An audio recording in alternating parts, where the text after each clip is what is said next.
contest. May mga layers of readings and layers of meaning. Of course, the first layer we take and try to understand is the actual story, the event that took place. But then again, parang kakanin lang yan na sapin-sapin, parang halo-halo, maraming layers ng sarap, maraming layers ng flavor, ng teachings. So this story is not only about the contest, it's also about the human heart under pressure. The human heart in contest with itself. Sometimes a contest between the mind and the heart, between thinking and feeling. Each temptation here mirrors the dual pulls of our psyche, the inner conflicts within us, ang ating mga pagkakahati ng loob, ang magkaiba nating iniisip tungkol sa isang bagay, kuminsan ang nagtutunggali nating mga ibig gawin, pero sino ang nananaig? Napakaraming matututunan sa mga tugon at mga reaction ni Jesus. Each response of Jesus reorders the way to resolve psychological dissonance or pagdadalawang loob. Kaya maganda nating reviewin. Bawat sagot niya, tinuturoan niya tayo how to rearrange the universe, our own universe. Tinuturoan niya tayo kung paano harapin ang madalas ay nangyayari sa ating pagdadalawang loob. Na kuminsan ay nagbubunga ng paghihina ng loob. Each response of Jesus reorders the way to understand and manage desire, needs, and wants, na madalas ay blurred yung boundaries. Ano ba ang need? Ano ba ang desire? Ano ba ang want? The ministration of angels at the end of the conflict shows the way to resolution, restoration, comfort, and rest. Nasa kaduluduluhan ng conflict na ito, dumating ang mga anghel at kanilang pinaglingkuran si Jesus. Binigyan ng ginhawa ng mga mari napakatagal niyang kinailangan, pero sa dulo ng kwento, dumating. Let's learn more beyond the classic reading, interpretation, and applications. Luke 4, 1-4, ating balikan at himay-himayin. Jesus was led by the Spirit into the wilderness, where for 40 days he was tempted or tested by the devil. He ate nothing during those days, and at the end of them he was hungry, and the devil said to him, "If you are the Son of God, tell this stone to become bread." Jesus answered, "It is written, man shall not live on bread alone." Napakarami na natin ginawang pag-aaral tungkol sa mga lines na ito, kaya sisikapin naman natin ngayong lumabas sa usual reading para mayroon tayong mga bagong mapakinabang dahil hindi naman nauubos ang karunungan na nakabaon sa mga salitang ito. So ang episode na to ay pwede natin tawaging Stones to Bread, Survival versus Trust. So, what was the order of the day? Survive present hunger by yielding to temptation and fail the test? Play into the devil's hand, walk into the devil's trap? But that seemed to be the most logical way to survive. So the contest was between survival and trusting. Or trust in the Most High in spite of hunger. Madaling panghinaan ng tiwala pag gutom. Madaling panghinaan ng loob pagka tayo pinipilit na gapiin ng ating mga pangangailangan o ng ating mga kagustuhan. Pero dapat nating tandaan, pag dumaharap tayo, tumatawid, nasa kalagitnaan ng ganitong uri ng pangangailangan, you don't know what the future holds, but you know who holds the future. That is the Most High God, the Father in heaven, of the Lord Jesus and of all of us, siya ang may hawak ng ending ng kwento. Pagka malinaw sa atin sa simula pa lang na ang Panginoong Ama sa Langit ang may hawak ng ending, magiging mas matibay tayo with every step that we take sa gitna ng kwento na maraming uncertainties. Basta sure ka sa ending, nandun ang ending ng Diyos kung susunod ka sa kanyang mga hakbang. Sa psychology, may tinatawag na scarcity mindset, which I have been calling poverty mentality. Scarcity mindset narrows vision and reduces creativity. Pag poverty mentality, pag pangdahop na pag-iisip ang nag-ahari sa ating buhay, kumikitid ang ating pananaw, lumiliit ang daan, at nababawasan, malaking bawas ang nangyayari sa ating kakayahan mag-isip ng maayos at maganda. Kaya ang sagot ng Jesusness sa situation na yan, sagot ni Jesus, and Jesusness is the idea of Jesus, the style, the method of Jesus. Appetite, need, does not define identity. Hindi ka hinuhubog, hindi ka dinedefine ng iyong present need. Dapat clear sa atin yun. O kung meron ako ngayon need sa pera, meron ako need for healing, for wellness, meron ako need for this and that, but it should not define who I am. But it is the teaching and my belief in the teaching of Jesus that should define who I am, not my present predicament, not my need, not my want. Appetite and need should not be allowed to dictate behavior and shape character. So, marami tayong pwede pag-practicean dyan eh. Kuminsan, sa buffet lang, yung gutom ka na, pero gusto nyo na bang mag-agawan, magsabulutan, magsuntukan dahil isa na lang ang natitirang lumpia. Yung ganun palang need will already define your character if you would allow it. Pag may agawan, pag may kulang, ano na nangyayari sa magkakapatid? Pagka may konting mamanahin, ano lumalabas sa mga ugali? Do not let need or appetite shape your character. But let your faith in God, who holds the future, give you self-control. Kasi alam mo naman na nandyan ang Panginoon. Kaya merong trust. Pag dumadating ang need, kailangan mong unahin trust. Hindi need. Hindi want. I trust that God is in control. And although Jesus passed through 40 days of hardship, at the end of it, the angels ministered to him. Not during, not before. But when what had to be done was already done.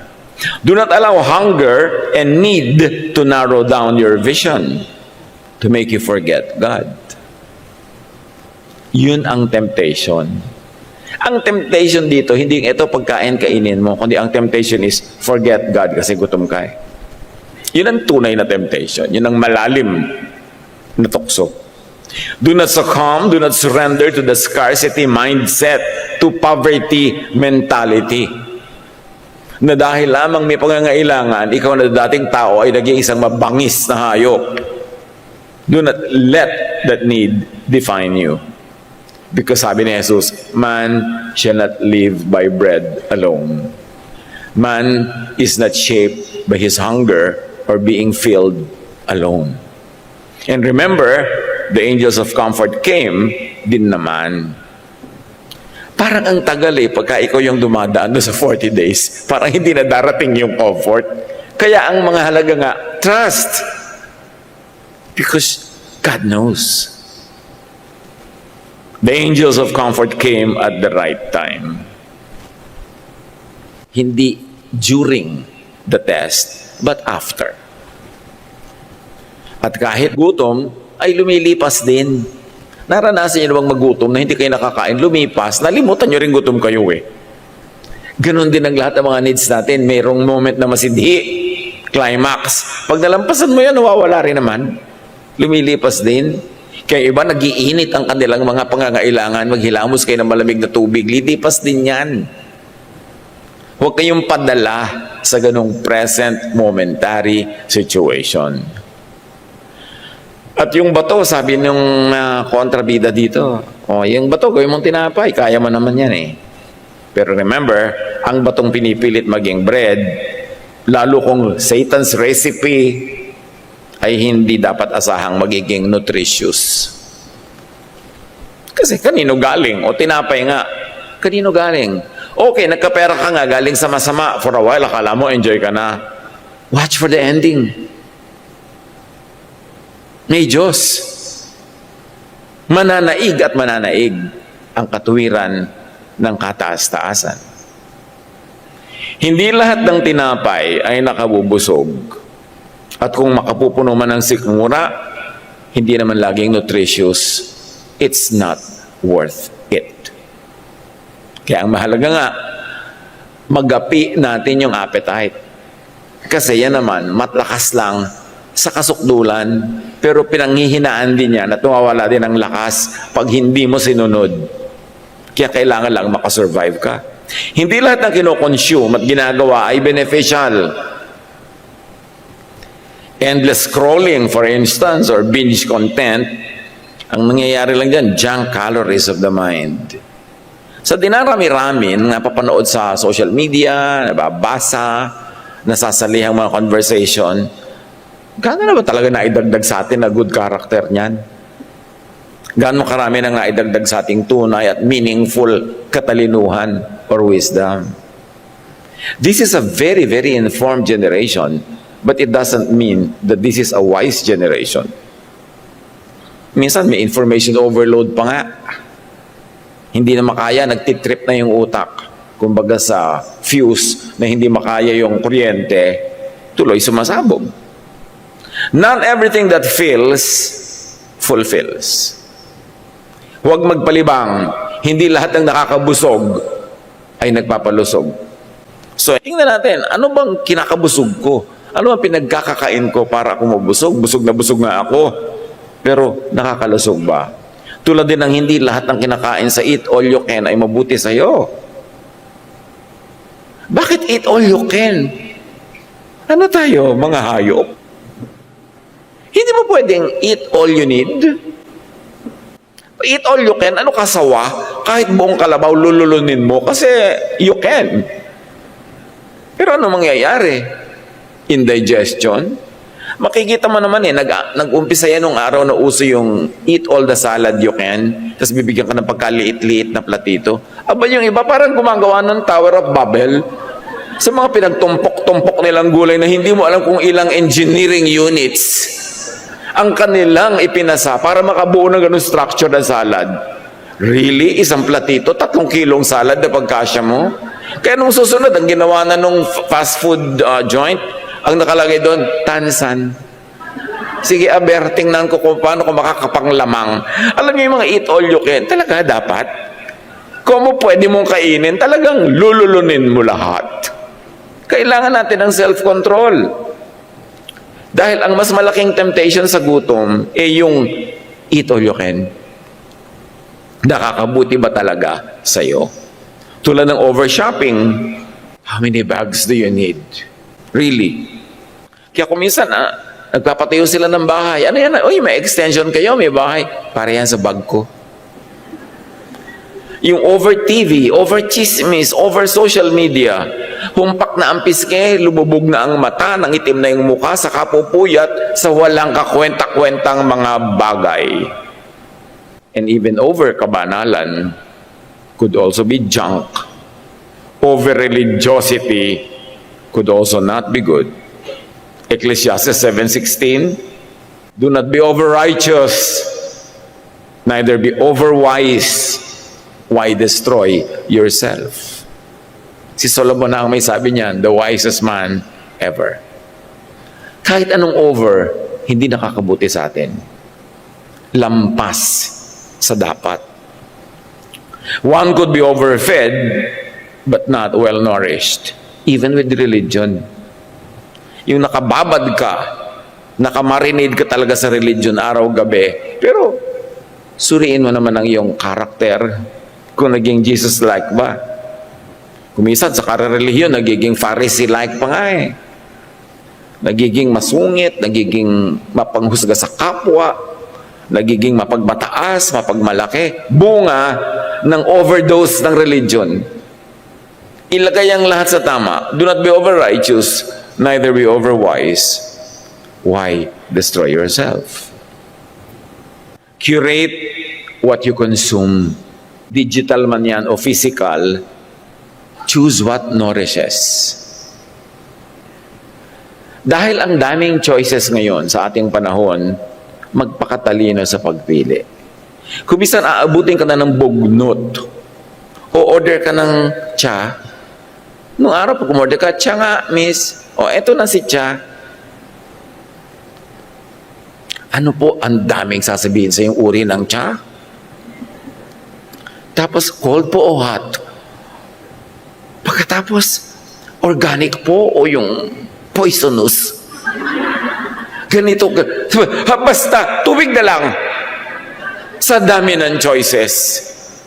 Kahit ng mga soda, mga soft drinks, ang daming choices. Debote po ba? Delata?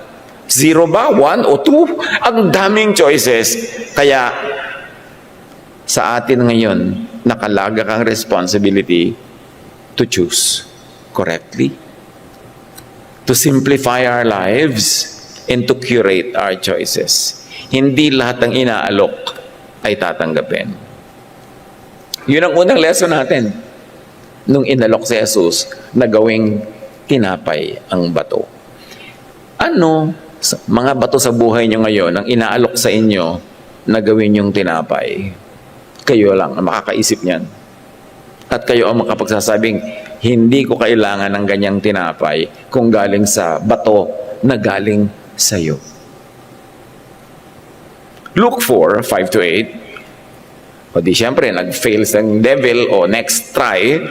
The devil led him up to a high place and showed him in an instant all the kingdoms of the world. And he said to him, I will give you all their authority and splendor. It has been given to me, and I can give it to anyone I want to. If you worship me, it will all be yours. Ang laking temptation ito, kingdom. Yung iba nga, barangay pa lang, bagsak na, talagang pipiliin na agad si Satan eh. Pero ito, kingdoms. Jesus answered, it is written, worship the Lord your God and serve Him only. Why will I serve you? You should serve and worship me and my Father. Para binabaligtad mo yata. At sa buhay mga kapatid, maraming nababaligtad ha. Dahil nabubulag ka ng desire, binabaligtad, ikaw pa yung magwo-worship. Kingdoms and glory, power versus purpose.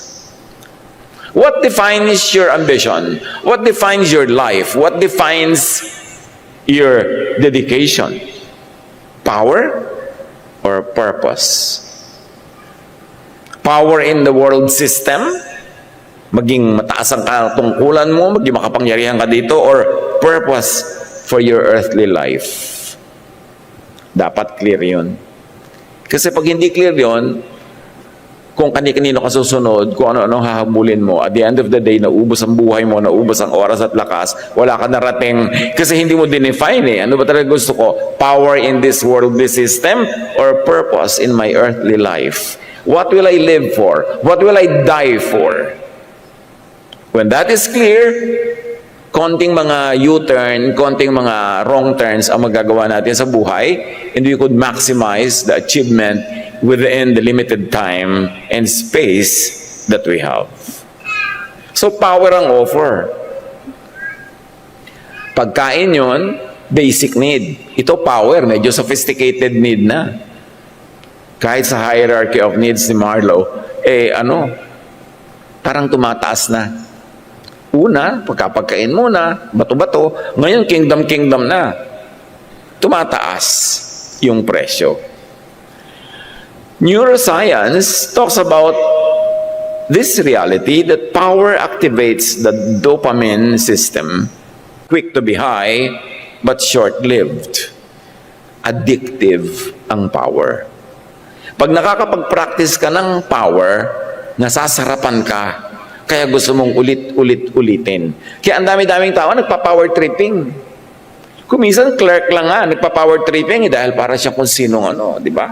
Pagka nag-a-apply ka ng trabaho, yung clerk na tagabigay ng mga application form para kung sinong Doña Victorina, nagpa-power trip. Kasi kaya niya muna aplikante ka pa lang. Mga gwardiya sa pinto, nagpa-power tripping, gumapang ka para kita papasukin, papahirapan kita. Kanya-kanyang power tripping yan. Mapapansin nyo pag may nagpa-power trip. Yung hindi naman kailangan, pero nang ko-control, nagmamataas, nagyayabang, just because the moment permits them to think that they are powerful, because the momentary need of the people before them is obvious to them.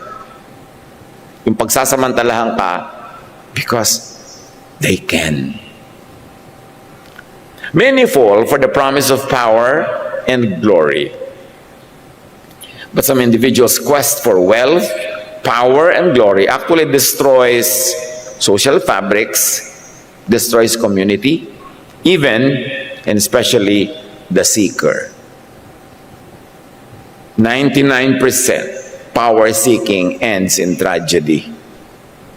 Ang tunay lang na power na nagtatagal at hindi nagwawakas sa lagim ay yung power na Diyos ang nagpahiram for a certain purpose dahil meron siyang ipapagawa sa iyo. But you must be able to recognize it na pahiram lang yun ng Diyos at pagtapos na yung trabaho mo, isoli mo na sa Diyos.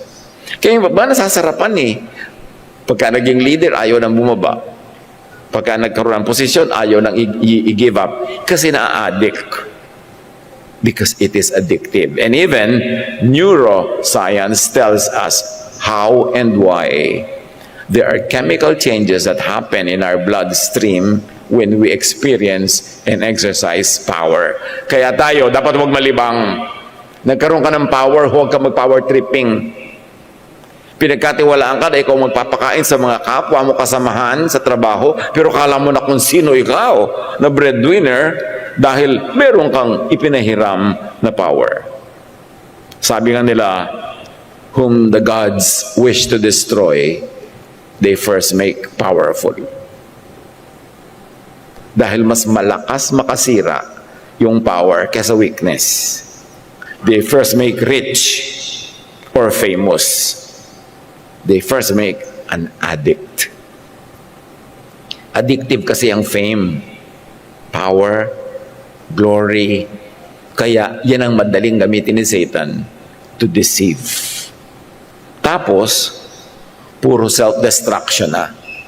Pag na-addict ka na sa power, sa glory, sa fame, sa wealth, hindi na kailangan ni Satan magtrabaho. Ikaw na magpapatuloy, automatic na yan because you will continue to self-destruct through addiction. Tulad din ng addiction to substances, addiction to vices. The moment na naging habit mo na, pwede ka nang magpahinga ang mga demonyito sa paligid kasi ikaw na ang magpapatuloy ng gawain na yun Hindi mo na kailangan pag-udyukan o turuan, ikaw na mismo. Kaya, be careful, be wary of anything you get addicted to.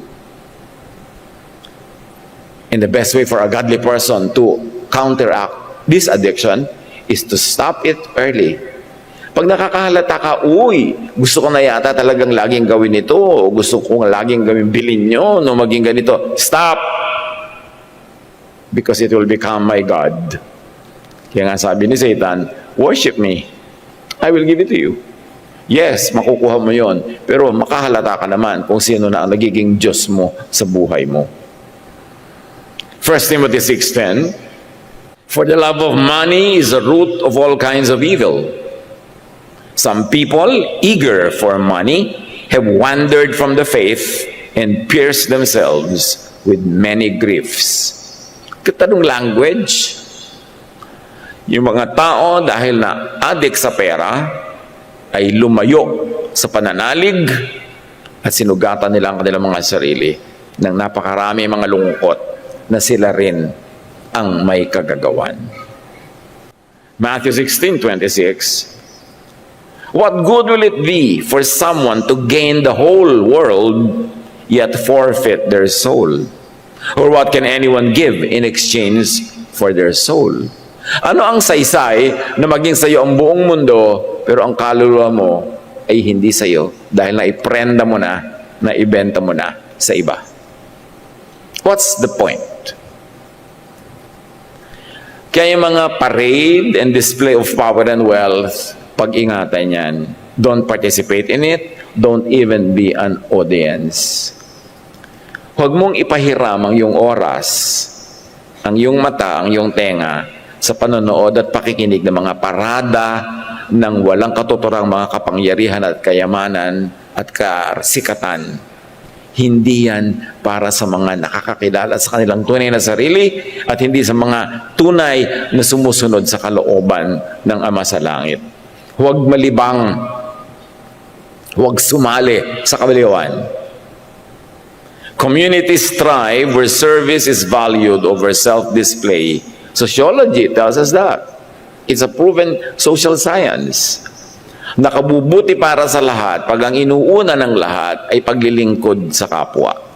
Inversely, communities are weakened and damaged, destroyed by excessive display. Yan ay sa pamilya, sa magkakaibigan, sa barangay, sa bansa, sa buong mundo.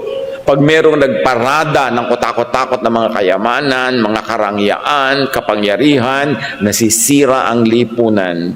Nagkakawatak-watak ang mga tao, ang nagiging wakas ay pagkakagulo-gulo, bangayan, self-destruction.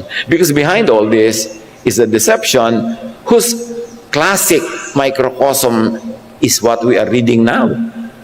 Yung classic tunggali between Jesus and Satan, between what is good and what is bad. Sabi ni Satan, worship me and I will give you kingdoms. But what you worship, you become. Kung sino hinahangaan mo, nagiging ganun ka. At lalo naman kung sino ang sinasamba mo, nagiging ganun ka. Tapos sabi ni Satan, worship me. Can you imagine kung ano nakataya? Ano? Magiging tulad mo ako? Huwag na. Sa'yo na yan. Hindi ko yan kailangan. What? How much does a man need? Gaano kalaking kama ang kailangan mo para guminhawa? A single bed will do. A double bed might be nicer. A king bed, ako hindi mo nga magugulungan lahat yan kahit magdamag. O gusto mo kasi laki ng tennis court. Palakihin mo ng palakihin sa palagi mo ba? Proportionately, lalaki din ang iyong ligaya? No. Hindi naman tayo designed for that eh. Designed tayo for greater things. For things that are better than just accumulation. So sinasabi ni Satan, ibibigay ko sa iyo yan, just be like me. Modern kingdoms na hinahagad ngayon, akala niyo ba yung mga kingdom lang na yan na may mga tore, mga palasyo ang pinag-uusapan? Maraming modern kingdoms na nakakalibang, pero hinahangad na pala ng marami, hindi lang nila nakahalata. Halimbawa, yung kaharian ng followers sa social media, yung wow, ang dami ko ng follower, 9. Tapos may inggit ka doon sa isa, yung neighbor mo, ang follower niya, 900. So kung ano-anong gagawin mo, magpapatiwati-wari ka, magpapahulog-hulog ka sa bangin, papakagat ka sa pating, para lang may manood ng content mo. Yan ngayon ang mga modern version ng paghahanap ng kaharian, ano? Yung paramihan ng subscriber, paramihan ng likes. Yan na yung hindi natin nahahalata na ipinalit na kingdom na inaalok. Eh ano ngayon kung meron kong milyon-milyon na follower, pero ang lagi nyo naman topic, sapatos? Hindi naman yun masama, pero look, kung ang dami ng oras na naubos para dyan, magiging masama na because when you're in the wrong place, your right place is empty. And when you are busy with the wrong things, you miss doing the right things. Nagiging masama tuloy, kahit indirectly. Clout chasing. Talagang pinakamarami ng followers, kaya kung ano-anong content ang ilalagay, mapanganib na ang buhay, buwis buhay, talaga lulundag sa eroplano para mag-selfie habang nahuhulog sa kanyang kamatayan. Nangyayari. Di ba isang uri ng madness? Pagkawala sa sarili? Image manufacturing. Yung kahit naman talaga, hindi ganun ang itsura niya. Yung nasa social media, pagka ganda-gandang Diyosa, nung makita mo, nagulat ka na lang. Talaga, yung kung ano-anong pasikat ang gagawin natin, kahit hindi na tayo authentic, kahit hindi na totoo, huwag tayong magpadaya. Kung tatsulok ang panga mo, di tatsulok. Ba't kailangan gawin square or the other way around? Yun ang binigay sa yung anatomy, enjoy it. At maging natural ka, para yung energy mo mapunta sa mga tamang gagawin. Be busy trying to be what you really should be rather than trying to hide what you are really. Ang worship of applause, yung gusto-gusto mo ng paghanga, approval, likes, ay nakakabalisa, nakaka-stress. It's a lie. Kasi kahit 1 million people would like your post or would like you, it doesn't translate into happiness. It doesn't translate into peace. Huwag magpadaya. Kapagod yan at madalas nga nakakamatay pa. Usong-uso na ngayon ang traveling. Salamat na lang, marami nakaka-afford dahil it has become very affordable to many. Pero I like to suggest, yung mga nagbabiyahe pa lang, what would you really like to do? To see or be seen? Kasi kung minsan, yung biyahe, lalo na yung mga economy tour, ano lang yon mga 1 hour lang kayo dyan, lipat na kayo sa susunod, kalahating araw lang kayo sa isang bansa, sa isang kalahating araw, nasa ibang bansa na naman kayo, para maraming maipost na bansa. Pero nakita mo ba talaga? Tapos nung nandun ka, wala ka namang natingnan kasi selfie ka ng selfie, para ikaw makita, di nalugi ka. I suggest that you see more than get seen. At sa palagay nyo ba, pag nakikita kayo ng mga kapitbahay yung nagbabiyahe, hahanga? Nako, pwedeng mainggit pa, o mainis, o maalalang may utang kayo sa kanya. So, huwag nyo ipag-display ang mga pag-e-enjoy sa buhay, nakalalason, nakamamatay. There's nothing like enjoying God's blessing in peace. Yung hindi ka ginugulo ng kapwa mo, hindi ka binabash, hindi ka pinipintasan, hindi ka kinakainggitan. It's all a lie. Hindi ko mo nakita mo yung pinsan mo na may picture siya sa harap ng bundok, tralala, magpapakuha ka rin sa harap ng bundok, tralala, kahit pala kinakagat-kagat ka na ng mga pating doon sa tubig doon dahil ganun pala nangyari sa kanya. Aaminin ba niya yun? Define who you are, decide who you should be and become, and stick to your godly script. Huwag magpalibang. Luke 4, 9-12. The devil led him to Jerusalem and had him stand on the highest point of the temple. If you are the Son of God, he said, throw yourself down from here, for it is written, he will command his angels concerning you to guard you carefully. They will lift you up in their hands so that you will not strike your foot against a stone. It was a dare. Alam niyo kung nakakaranas kayo ng dares, ito na yung una, the mother of all dares. Sa gilid ng templo sa Jerusalem ay bangin. So pag nahulog ka mula sa tore ng templo, kahit sa plain lupa, mataas na yon. Pero pag doon ka pa nagpatihulog sa side ng bangin, pagkataas-taas ng lalaglagan mo, magkakadurog-durog at magkakapipipipi kang parang papel. Pero sabi ni Satan, o diba, sabi ko talaga anak ka ng Diyos, iingatan ka ng mga anghel, hindi hahayaan sumaya ng bukong-bukong mo sa mga bato, sasaluhin ka. So siya, jump na. Ang daming equivalent yan ngayon, ha? Mga tumutungtong sa gilid ng building, tapos dinala ng hangin na hulog. Kumisan ang hirap maawa. Kasi parang sila ang umiimbento ng mga sorrows, mga problema, sumusuong sa gulo para lang makuhanan ng magandang video. Jesus answered, it is said, do not put the Lord your God to the test. And if Jesus would not like to be put to the test, he is the Son of God and has all the power, tayo pa kaya, bakit naman tayo willing magpa-test needlessly? We are made of much, much less material. Dapat lalo tayong maging maingat. Huwag nagpapadala sa dare. Pag, ikaw nga ako talaga nga.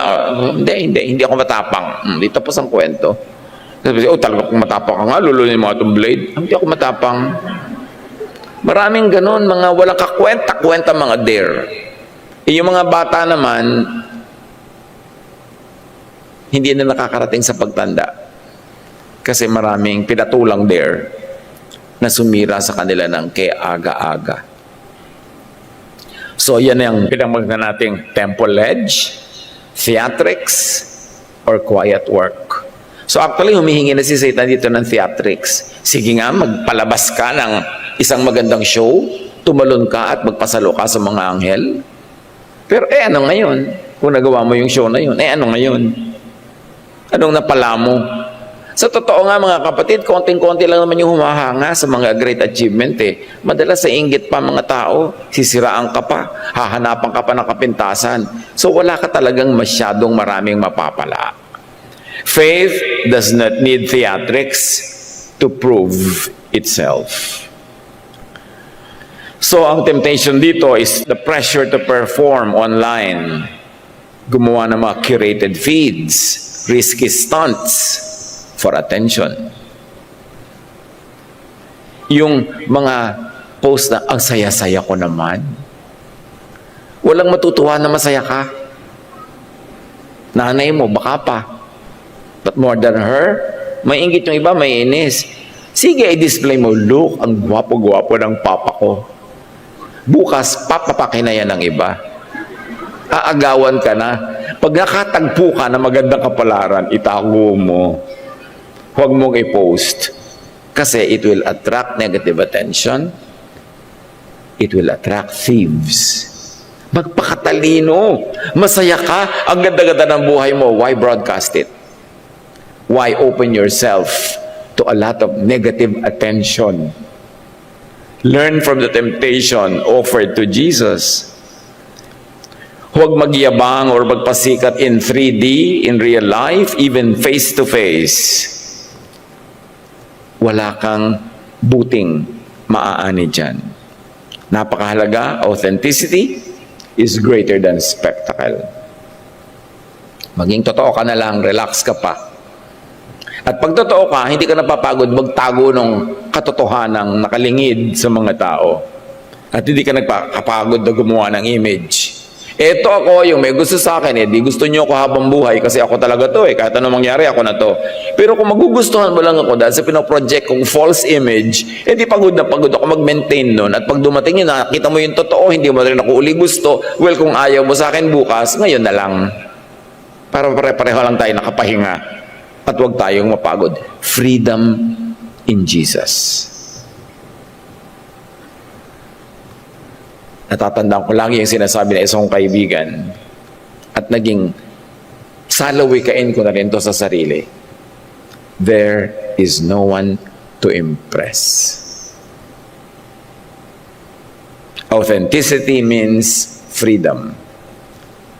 O nagbibihis ka, gusto mo magbihis na maganda, pero dahil ba sumasaya ka o dahil may gusto kang paradahan at yabangan, there is no one to impress. Gusto mo maging perfect ang performance mo in anything, sa school, sa profession, pero bakit? Talaga bang yun ang iyong kaligayahan o dahil meron ka lang gustong ma-impress sa'yo? Wala namang nai-impress, lalo yung mga kalaban mo o yung ayaw sa'yo, kahit anong performance mo, hindi yan mai-impress. Lalo lang yung maiinis sa'yo pagka ang ganda-ganda ng performance mo kasi gusto ka niyan sirain. So do what makes you happy. Do what is in accordance with the will of God, and then live your life. Hindi para magpa-impress. Ang isang bahay, inaayos mo ba yan to please your family and your guests or to impress your guests? Magandang maghahain ka na masarap to please, but do not do it to impress. Tayo lang nakakaalam kung ano yung tunay na naghaharing isip at kalooban. Kung ang ginagawa natin is to please, to love, or to impress. Pero huwag kayong magsayag ng pagod to impress. Walang nai-impress. Meron lang naiinis, meron lang naiinggit. So when the devil had finished all this tempting, he left him until an opportune time. And Matthew 4:11, then the devil left him, and angels came and attended him. Psychology talks about post-stress growth. Ano yon? Clarity and creativity often come after struggle, not during. Lumilinaw ang lahat at higit kang lalong nagiging malikhain pagtapos na yung stress. Pagtapos na yung struggle, not during. So during the struggle, your mission is to pass the test, to go past it to the next stage, and that is where the angels are ready to meet you and minister to you and give you more blessing and creativity and protection and, yes, bread. But not during. Ipasa mo yan. Maraming mga couples nagkakahiwalay ng physical life kasi nagtatrabaho sa malayo ang isang kapartner. Siyempre, dumarating yung mga tukso-tukso dyan. Kung bulaklak ka dyan na wala nagbabantay, napakarami mga gustong dumapo. That is when you use all this wisdom. Pass the test. Because the relief, the comfort comes after you have passed it, not during. And every test is an opportunity to pass the test. Don't use the test as an opportunity to fail, because it is also an opportunity to succeed. When you know that God is in command, that God knows and sees you, and that God sends angels to comfort you after a struggle, then you know that you should perform well. Ipasa yan. Lalampas ka rin dyan. After Jesus surrenders to God's will, angels minister to him. So, go through what you have to go through. Surrender to the will of God, not to the whines and wiles, and not to the suggestions and provocations of the evil one. At any given time, may sinusundan tayo. Piliin nyo lang kung sino. Hindi ka naman pwede maglakad mag-isa because you do not invent life. Matagal na yan nagawa. So pumipili ka. Which path do you take? You know where it will lead. Pass your test. Earn your angel by staying faithful to the Most High, to your character, to your mission, to your life purpose. Do not surrender to the pressure of the moment, kasi lilipas din yan. Gaano karaming mga tukso ang sinunod at pinagsisihan lang pagkatapos, kasi lumilipas din. Hindi naman lahat ng ligaya na ibinibigay ng tukso ay nandyan. Lumilipas din yan. So palampasin mo na lang nang hindi ka nalalagay sa panganib and enjoy the ministration of heaven after the situation. Do not let your reason be clouded and blocked by the prospect of reward for wrongdoing, for folly, for vanity. Sa neuroscience and psychology, sinasabi, desire fires the brain's reward center, shutting down reason. Pag meron tayong gustong-gusto, desire natin, nagsasara yung pinto ng kaliwanagan, yung pinto ng karunungan, at ang nagbubukas ay yung pinto ng instant reward. At pag bumukas yung pinto ng instant reward, nagsasara ang pinto ng wisdom, ng reason, para ang masunod ay yung desire. After pleasure, dopamine drops. Reason returns, bringing regret or guilt. And depending on the person, pwede ding bringing wisdom. So imagine this, and I'm sure if you observe life enough, you would have already observed this. Merong bawal, masama, hindi talaga tama, hindi para sa'yo. Pero ang laki ng prospect ng reward, ng pleasure. So ito yung tukso.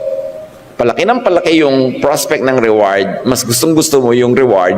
So isasara mo ang iyong utak, isasara mo ang iyong kabanalan, ang iyong karunungan, isasara mo para ang pagbigyan mo ay yung desire. O, napagbigyan. Nangyari yung desire. Natapos ang desire. Anong babalik sa'yo? Guilt.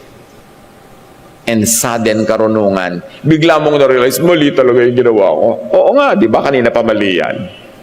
Pero dahil pinagbigyan mo yung desire mo, nakalimutan mo ang intensity ng pagiging mali niyan at ang inatupag mo ay sundin yung kung ano yung gusto mong gawin na mayroong prospect of reward at nung matapos mo ma-enjoy yung reward, na-enjoy naman yung reward pero sandali. Buong buhay ngayong pagsisisi ang kasunod, lalo na kung maraming nadamay sa pagsunod mo sa iyong desire. Nasisira ang mga relasyon, nagkakalayo-layo ang mga magkakamag-anak, ang mga nagmamahalan, nasisira ang iyong personality, at dahil bumalik na yung katinoan, doon mo lang yung marirealize. Ang kasama ngayon ay pagsisisi. Kaya napakaraming gumagawa ng kabalbalan pagkatapos guilty. Yung pala magigilty ka, pati hindi agad. Bakit na yung palang kung kailan tapos na? Because of this phenomenon that neuroscience has already understood. So, cross and go past your wilderness. Yan ang anatomy ng temptation. Yielding and then guilt. And this is the true temptation. Hindi yung ang temptation ay ikaw ay sumunod sa gusto mo. Ang tunay na malalim na temptation ay ito. Madala ka sa point na dahil sunod mo ang gusto mo, mabuhay ka ngayon sa guilt forever. Yun ang gusto ni Satan. Guilty ka. Fearful ka. Fearful ka of outcomes in the human level. Mabisto ka ng mga dapat na makabisto na may ginawa ka mali. Nakakatakot yun. Mahirap mabuhay. Stress ka. Kakasakit ka. Pagkatapos, yung pa mga ibang outcome niyan sa'yo, na guilt, nalalayo ka sa yung pagkatao, nalalayo ka sa Diyos. Yun ang tunay na gusto ni Satan. Guilt.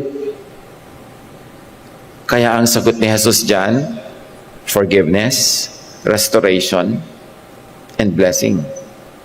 Pero hindi para maging able ka na naman to do something wrong again and again and again.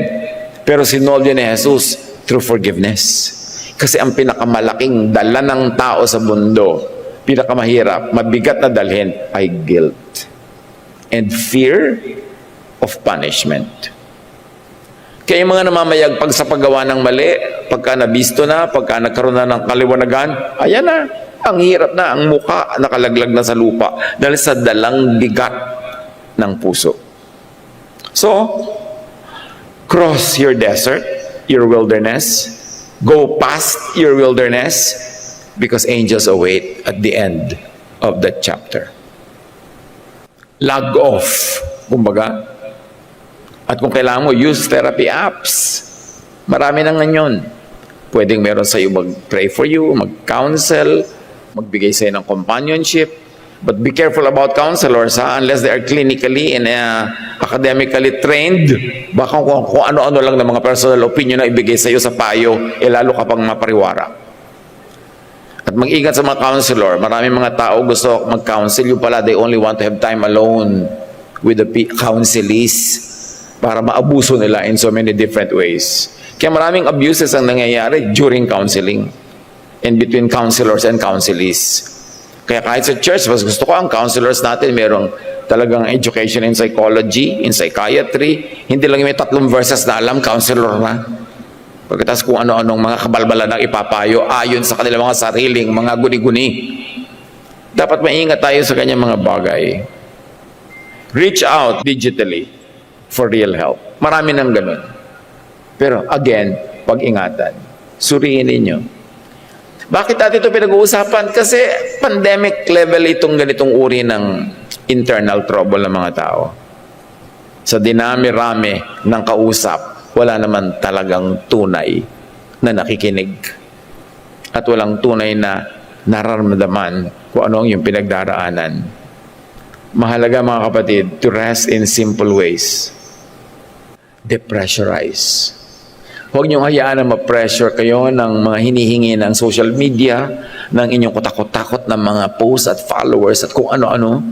At kung gusto niyo lumigaya sa buhay, minimize ang pagbabasa ng comments, ng kung sino-sinong biglang naging marunong at maalam at pantas sa lahat ng bagay na akala mo kung makapagbigay ng judgment sa mga issue, akala mo sila mga expert. Maguguluhan lang kayo. Minimize this. Relief, ministration comes not from more noise, but from silence, from spiritual presence. Satisfaction comes not from getting more, but from enjoying more what you already have. Huwag tayo magpadaya sa mga tuksong inialok dito. Bread from stone, kingdoms that you cannot rule or reign over, and you don't need fame, glory, wealth. Hindi yun ang kalooban ng Panginoon. Bagaman kung binibigay sa atin in ways that we are not compromised, in ways that we do not go away from the path of God, edi salamat, bonus. Pero kung hindi, it's not worth the price. The wilderness of Jesus is the wilderness of today.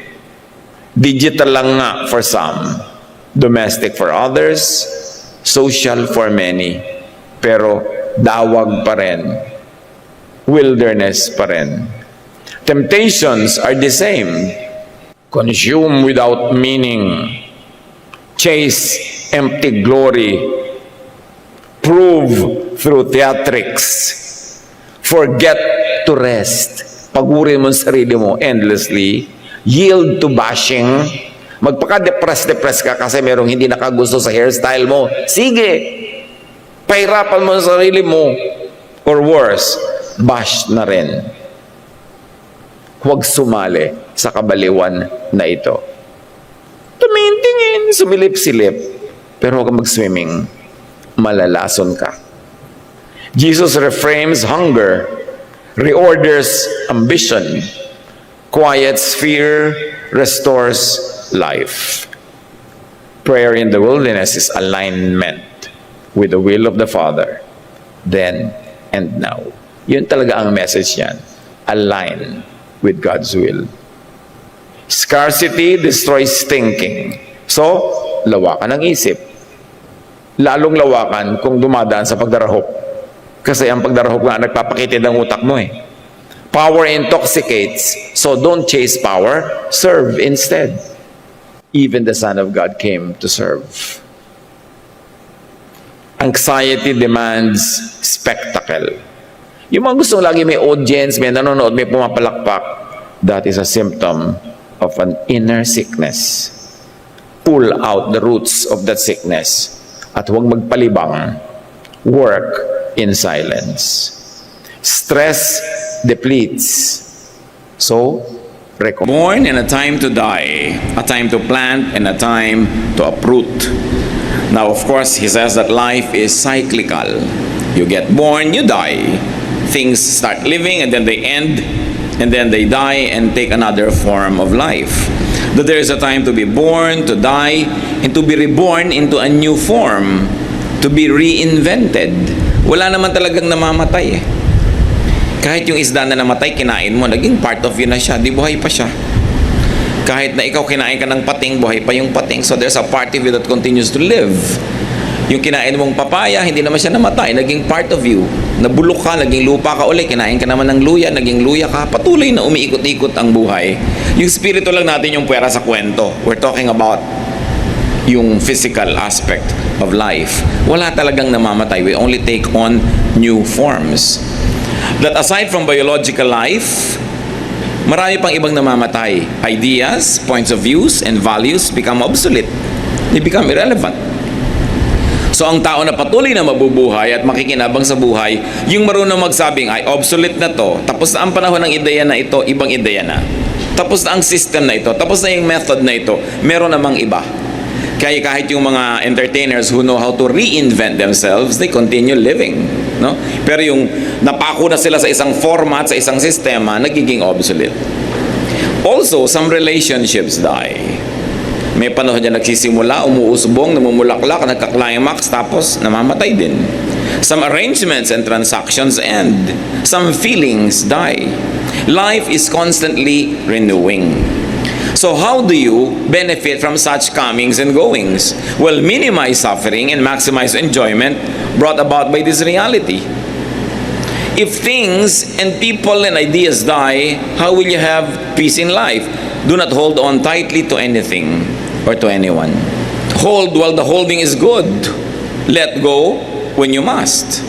So be ready and willing to let go when it's time. Enjoy it to the maximum while it's there, while it lasts, and when it says goodbye, then say goodbye and say hello to another day. Alam niyo po yung umaalis, akala mo lang yun. Halimbawa, nasa pier ka, may barko ka, nakakaway-kaway, ang laki-laki ng barko, nakatingala ka pa. Paglayo ng paglayo nun, nagiging paliit ng paliit. Sa tingin mo lang, pero yung tao naman naghihintay sa kabilang pier, palaki ng palaki sa kanya yung barko dahil dumadating sa kanya. So, depende lang sa punto de vista kung papaalis ba o paparating ang isang bagay.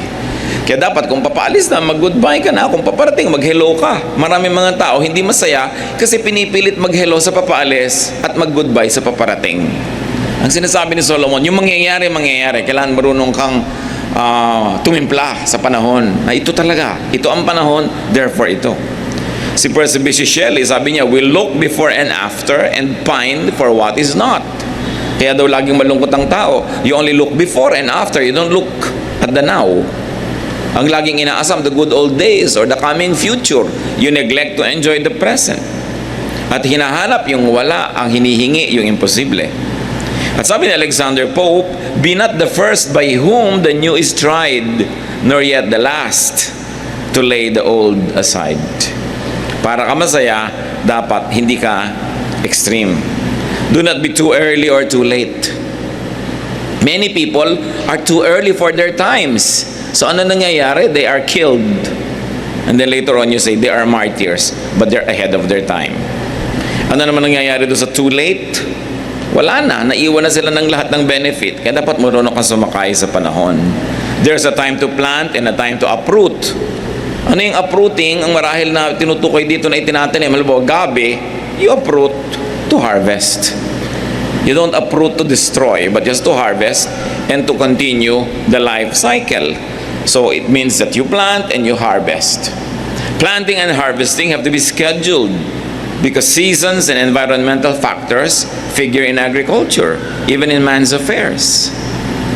May mga panahon talaga, pagka sa palayan, pagka hindi ka nagtanim agad, huli ka nagtanim, huli ka nga ani.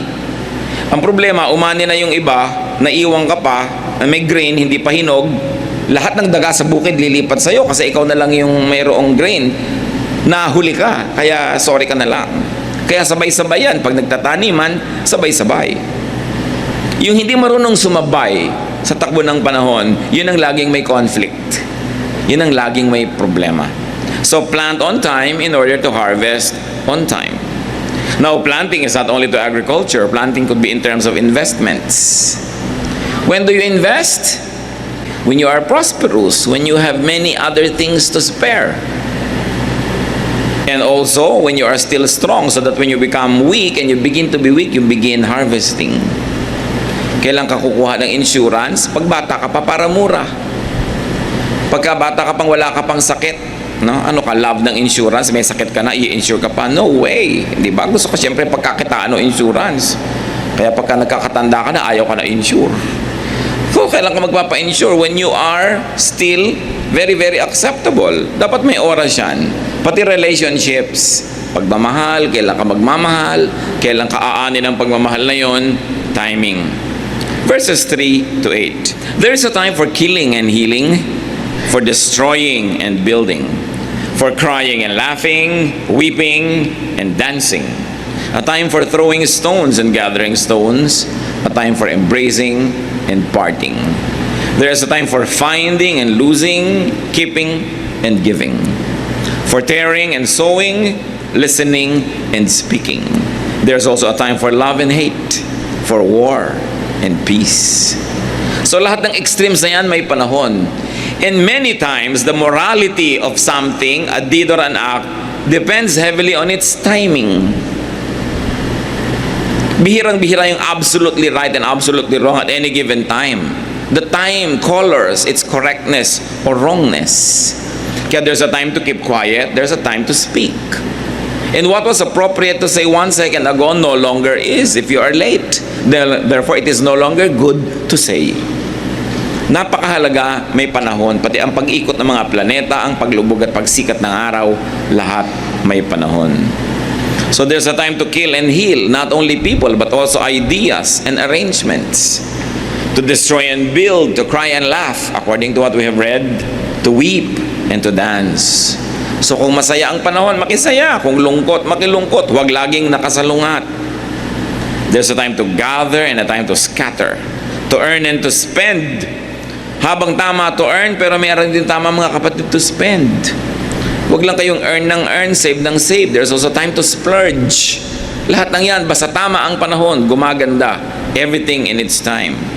There's a time to collect and to distribute, to get and to give, to embrace and to part, to find and to lose.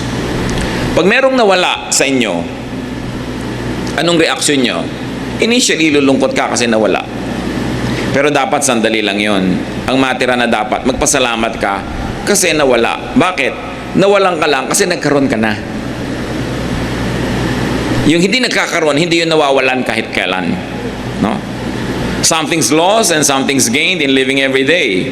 And you can't lose what you never had. You can't lose what you never found. So when you lose it, you say, sayang naman, I feel bad I lost it. But on the other hand, I should feel good. Because I used to have it. Nagkaroon na ako. Nakatikim na ako. Nakahiram na ako. At yan ang ginasabi natin sa mga tao. Pinapahiram ka ng anak, pinapahiram ka ng kapatid, ng asawa, ng kaibigan. Dumarating ang panahon, binabawi. Ang natitira sa tao, sama ng loob. Samantalang dapat magpasalamat ka, aba, nakatikim ka. Nagkaroon ka, nakahiram ka. So panahon na para isoli yan. Because you cannot have everything and you cannot hold on to anything too long. Ang manghinayang ka, yung may asawa ka dyan ng 10 years na hindi mo minahal, tapos kayo biglang namatay, di sayang naman, hindi kayo nagkamahalan. Nagkaroon ka ng anak, hindi mo namahal. Nagkaroon ka ng magulang, hindi mo namahal. Tapos nawala, I won't begrudge you for feeling bad. Kaya ang dapat nga, i-maximize mo yung relasyon habang nandun. Para pag nawala, nagdaramdam ka lang at nawala, pero ang pinakamatagal mo ring mararamdaman, pasalamat pa rin. Kasi, at least pinagbigyan ka ng langit, nakaranas ka na magkaroon. A good attitude when you lose something or someone is to be thankful for having found and enjoyed it. Salamat, nakahiram. Sabi niya, there's a time daw to listen. When is a good time to listen? It is when you do not understand. Baligtad ang mga tao. When they do not understand, ang ingay.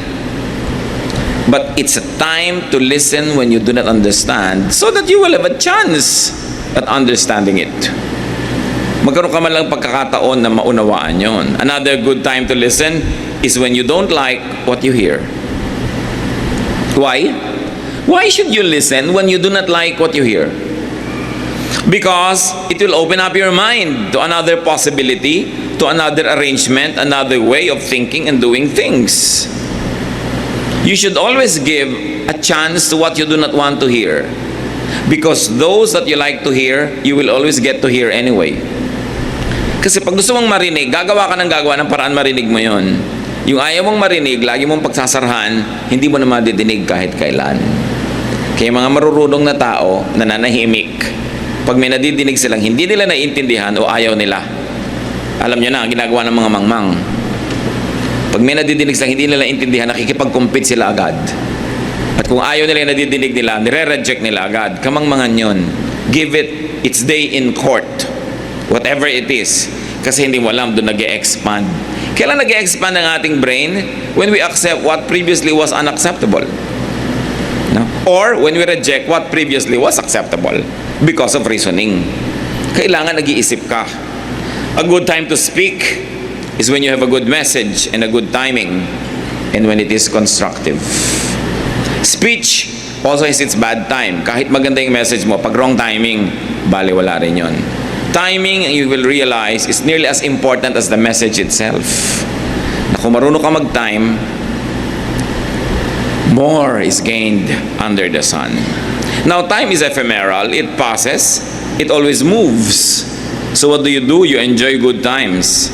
It will not be forever. Lagi kong sinasabi sa mga may anak, enjoyin yung mga anak nyo hanggang mga 5, 7 years old.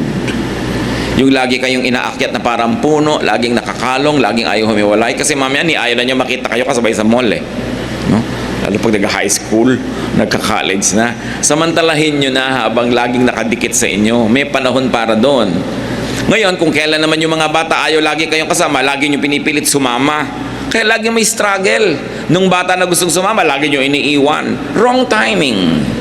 May panahon. Pagka nakita natin na may panahon na ganito, ang matatanda, pagka siyempre nagkakaedad na, yung panahon na para maging sentimental, maging matampuhin. So panahon na yan para bigyan ng maraming oras at panahon. Pero merong oras siya na mas gusto niya, independent siya. Hindi niya masyadong pinapansin. Lahat halos ng gulo ng mga pamilya, wrong timing.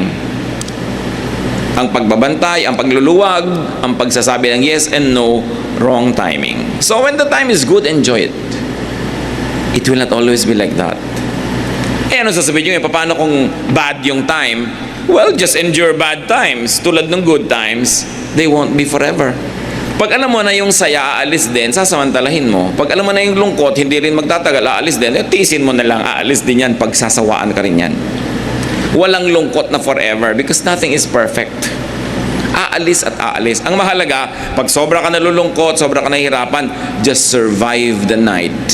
May darating ding umaga.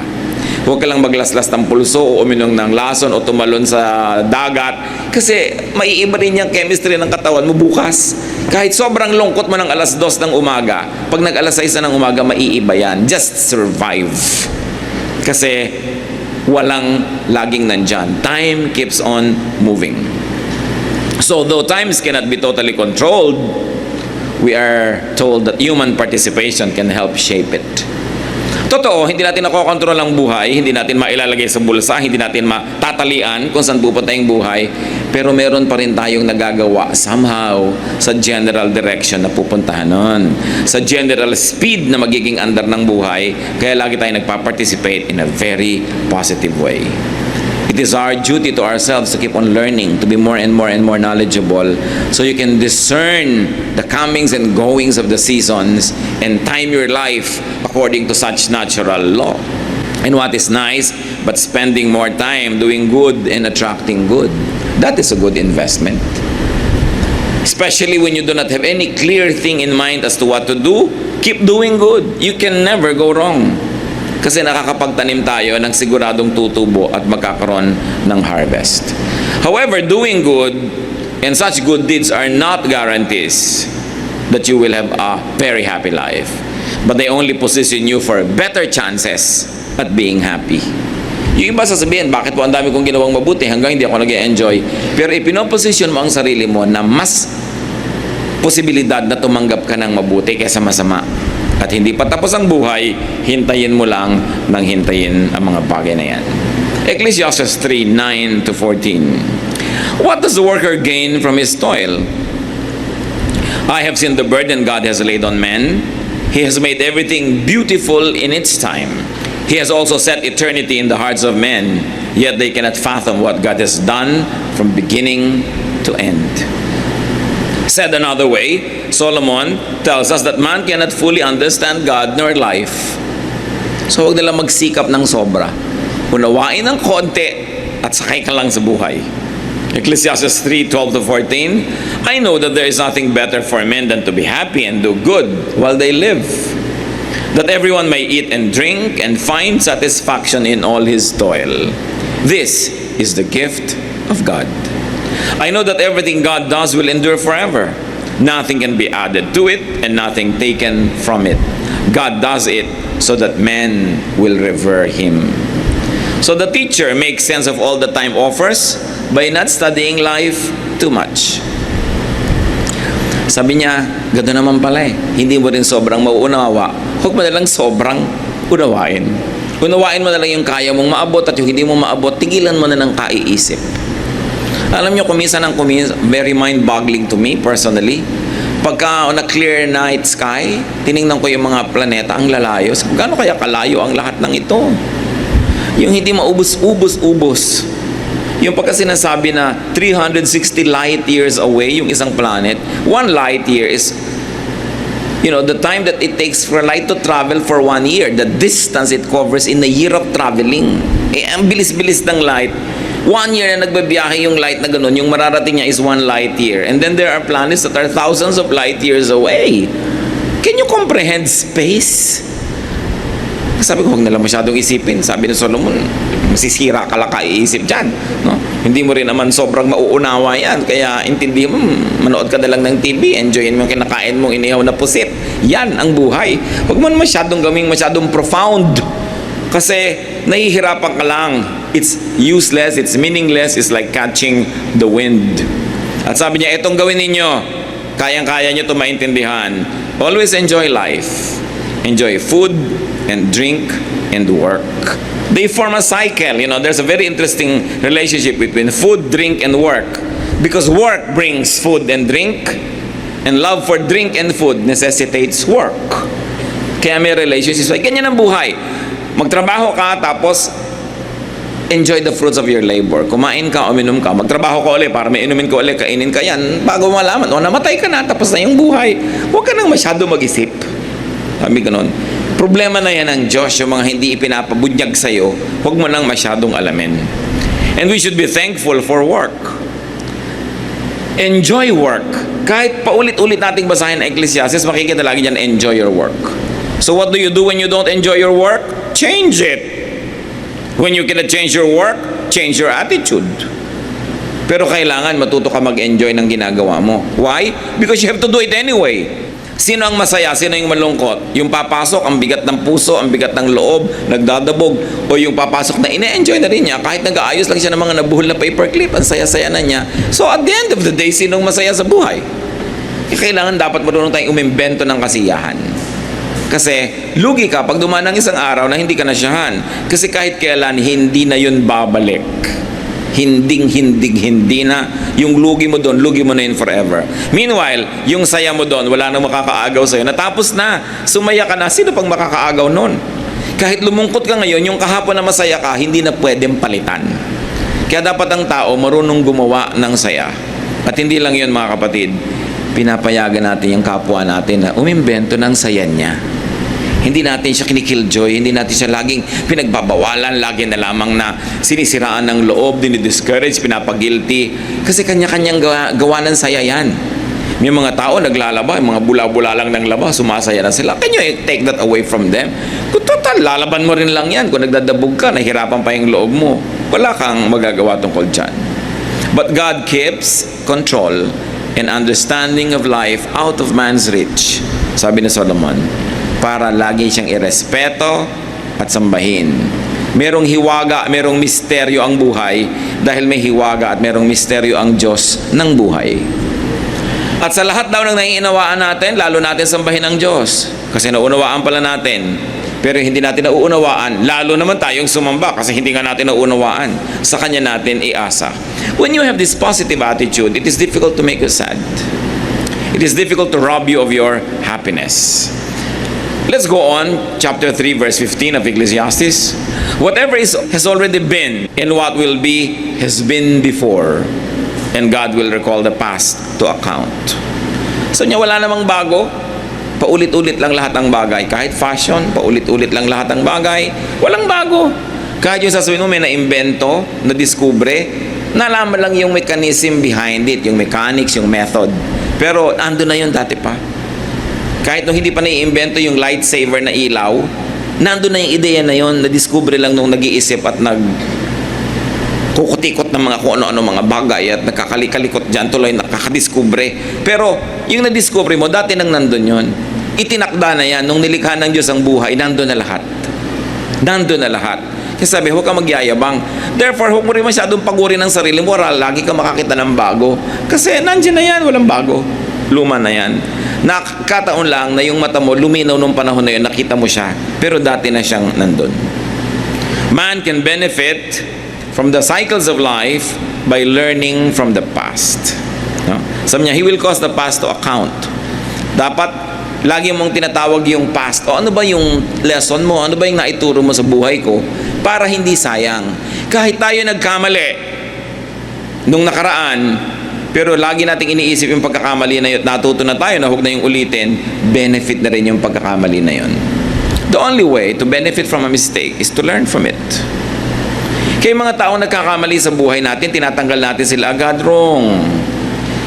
Isipin mo, nagkamali siya, ngayon alam na niyang mali yun. Chances are, hindi na niya mauulit. Kumuha ka na isang bagong tao, hindi pa niya alam na mali yun, magkakamali uli siya. Paulit-ulit lang yan. Kaya mas maraming mali na nagawa yung tao sa'yo, mas asset mo yan sa buhay. Kasi at least by elimination, marunong na siya. Alam na niya kung ano yung mali. 5 na lang, paulit-ulit at sinasadya niyang ulitin yun. Pero asset yung nagkakamali. Alam mo yung isang taong maraming naging mali, yung isang taong walang kamali-mali, sinong dapat mong pagtiwalaan doon? Yung marami na naging mali. Kasi marami na siyang na-realize, mali pala to, mali pala to. Yung hindi pa nagkakamali, hindi pa niya alam yun eh. Kaya yung nagkakamali, meron niyang pag-asa kung magiging positive yung attitude mo. Sabi mo, now I know. Hindi ko na siya ulitin. Or uulitin ko man siya, iiwasan ko na yung mga hindi magagandang bahagi nun. So much can be had when we are in tune with the cycles and the seasons. May panahon talaga. Kaya maganda yung nakatira ka kuminsan sa bukid, sa bundok, sa nature, kasi nakikita mo talaga yung cycles. Minsan, city life deprives you of that eh. Umuulan na nga, hindi mo pa alam. No? Gabi na nga, hindi mo pa alam eh, kung nasa opisina ka. Yung detached ka from nature. Pero yung malapit sa nature, mas nababasa niya yung takbo ng panahon. May takbo ang panahon. Halimbawa, rainy days talaga yan. Utang na loob, huwag ka namang mag-schedule ng kasalan. Huwag ka mag-June bride. Diba? Liba na lang gusto mo talaga, Independence Day, parade ang background ng kasal mo. Pero June bride, ginagaya mo sa Amerika, June spring, dito tagbagyo yun. Diba? Kaya pastor, kapakasal po ako ng June saan? Sa garden po. Anong susuot mo, iha? Bota? Ay, high heels. Lulubog ka sa putik, promise. June yan eh. Diba? Ang ipagawa mo kapote. Huwag trahe de bota, kakalad ka rin mo yan sa putik. Dahil June. So may panahon, hindi mo kayang palitan yun. So mag-indoors ka na lang kung gusto mo June. Merong mga kung ano-anong malalaking event, ilalagay nyo sa oras ng tag-ulan, tapos dasal kayo ng dasal na huwag umulan, pati Diyos pinapagod yung makinig. Nakatakda na, tag-ulan yun, mananalangin kang huwag umulan. Sumabay ka na lang. Di ba, huwag ka dun mag-event. O kaya lahat kayo naka-swimming trunks sa debut mo, di okay lang umulan. Pero yung itatapat mo sa ganon, mahirap yun. Huwag mo nang ibahin yung nakatakda, nakasulat na yun eh. Kaya maraming struggle. At nakita ko po mga kapatid, ang daming ikakasal. Nagtatakda ng tagulan talaga, tapos wedding garden o by the beach. Pero ang trahe de boda, hindi pang beach wear ha, talagang pang ballroom. Tapos padasal ng padasal, pati church, napapagod ka dadasal, dasalan ng dasalan lahat. Kung ka kaya magdasal, tagulan talaga. Ba't yung sinasalugatan Diyos? Diba? So, kung magigawa kayo ng schedule, at yan i-apply nyo mga kapatid sa marami pang ibang events of your life, may panahon talaga. Pagka Burman, sa mga hikain, talagang sinusumpong yan. So, huwag kayo dyan gumawa ng event na ayaw nyo may dala-dala kayong hika to the event. Dahil may panahon eh. Sabi ni Solomon, there is a time for every matter under heaven. Kita nyo, pagka-enrollment, pag graduation, pag pasok. Kita nyo, pag oras ng pasok, yung hindi pumapasok sa oras ng graduation, hindi ko mag-graduate. Hindi siya kasi kasali sa tamang oras. Napakahalagang isipin. 16 to 17. And I saw something else under the sun. In the place of judgment, wickedness was there. In the place of justice, wickedness was there. I thought in my heart, God will bring to judgment both the righteous and the wicked. For there will be a time for every activity, a time for every deed. Sabi niya, napansin ko, hindi naman laging may katarungan. Hindi laging napaparusahan ng mali. Pero naisip ko rin, dahil ang Diyos ay makatarungan, siguradong may oras din ng paghuhukom ang lahat. Kaya huwag kayong maiinip sa judgment ng Diyos. Don't take vengeance. Don't avenge yourself. Sabi ni Lord, vengeance is mine, timing is mine. The teacher places prevalent injustice and violence in perspective. Minsan marami nagtatanong, bakit po naghahari ang masasama? Ayan, sabi ni Solomon. Tatapos din yan, may oras yan, mayroong oras ang Diyos para dyan dahil may oras para sa katarungan. Since God is good, injustice and violence will be judged. Kaya kayo nagagawa ng injustice, ng violence, One, stop positioning yourselves in a place where you could be abused. And two, don't take revenge. God will have His time for vengeance and for justice. Pero hindi naman kung may oras ang Diyos, ibig sabihin lagi mo na lang i-expose ang sarili mo to danger and to injustice. When you can help it, try not to be there. If there is injustice, do not be the object and the subject of it. Pero sa mga nangyari na, huwag nating laging sisihin ang panahon. Alam nyo, isa sa mga pinakasayang na ginagawa, yung pinagsisisihan ng lumipas na. Minsan ka nang na disadvantage dahil may maling nangyari nung nakaraan. Pero tuwing pinagsisisihan mo yon, nadi-disadvantage ka uli. Ulit-ulit kang nadadamage tuwing nagsisisi ka. So hindi naman dapat remorse ang kailangan. Kung nagkamali tayo, repent. What is repentance? You turn from bad and turn to good. Stop doing wrong and start doing right. That's repentance. To be restored, to be corrected. So kung may nagawa na tayong mali na noon, huwag nyo nang sisihin ang sarili nyo pa ulit-ulit. Learn from it and get on with life. At ganun din, huwag na nating sisihin yung kapwa natin pa ulit-ulit. Kasi nagkakalayo lang ang loob natin, nagkakagalit lang tayo kasi sisi, hindi na rin naman maibabalik talaga. So, matuto mula sa pagkakamali at ituloy ang buhay. One who presently suffers injustice or violence could find comfort in doing what could be done, in hoping in God's cycles, in the end of everything, especially evil. And by knowing time, you will have an eternity perspective. Mahalaga din nakikita natin yung buhay, hindi lang from a very short range, but from an eternity perspective. Ano ba ang kinalaman nito doon sa magpakawalang hanggan? Makikita natin, may lugar yan, imposibleng walang lugar ang Diyos para sa pagtutuwid ng mali at pagbibigay ng gantimpala sa tama. Chapter 3 of Ecclesiastes, verses 18 to 20. I also thought, as for men, God tests them so that they may see that they are like the animals. Man's fate is like that of the animals. The same fate awaits them both. As one dies, so dies the other. All have the same breath. Man has no advantage over the animal. Everything is meaningless. All go to the same place. All come from dust, and to dust all return. Ang tinutukoy ni Solomon, siyempre, yung physical life, yung body. Sabi, sino may sabi sa'yo na mas mataas ka sa hayop? Pareho lang kayong mamamatay. Yung kapalaran mo, sasapitin din niya. Pero hindi naman ito ang tunay niyang mensahe. Ang ibig lang niyang sabihin, huwag mong isipin na better ka than animals, better than others, better than this, better than that. Man should not take himself too seriously. That man should not be too proud. That man should not deny or restrain his earthly side too much. Kasi kung minsan sabi mo, oy, panghayop lang yung behavior na yan, yung kumakain ng sobra. Kung minsan gusto mong kumain, sobrahan mo. Kung hindi mo laging ginagawa, lumigaya ka, gawin mo. In other words, ang sinasabi ni Solomon, huwag ka namang masyadong magpaka-tao as against being animal or animalistic to the point na para ka ng poon, para ka ng santo, hindi ka na tao totoo. Huwag ka masyadong serious. May commonalities kayo ng animals. Kahit sinasabi mo pag may espiritu ka, may kaluluwa ka. So do not deny always your human side. Kasi madalas natin yun eh. We say no to everything that we deem is so human or so earthly. But we are of the earth, we are of dust. God remembers that we are dust. Kaya pwede nating indulge yung part natin na yun so long as we don't harm our spirit. So meron kasi ang mga tao sa sobrang pagiging conservative or religious or whatever, nalilimutan na nila na tao sila. At inaalis na rin nila sa kapwa nila yung pagiging tao, nagiging idealistic ang pananaw nila sa lahat. Meron pa nga, Christian ka, kahit namatay nanay mo, huwag kang iiyak. Meron ganon parang ayaw umiyak dahil Christian. Kaya nga inimbento ng Diyos ang lacrimal glands dito para mag-manufacture ng luha. So kung napapaiyak ka, di umiyak ka. Yun ang point. Umiiyak ang kambing, umiiyak ang pagong, umiiyak ka rin kahit ka religyoso. Na dami ko nang nadinig na ganyan, hirap na hirap kasi hindi sila makaiyak dahil Christian, dahil po parang nakakahiya sa Diyos. Bakit nakakahiya? Jesus wept nga eh.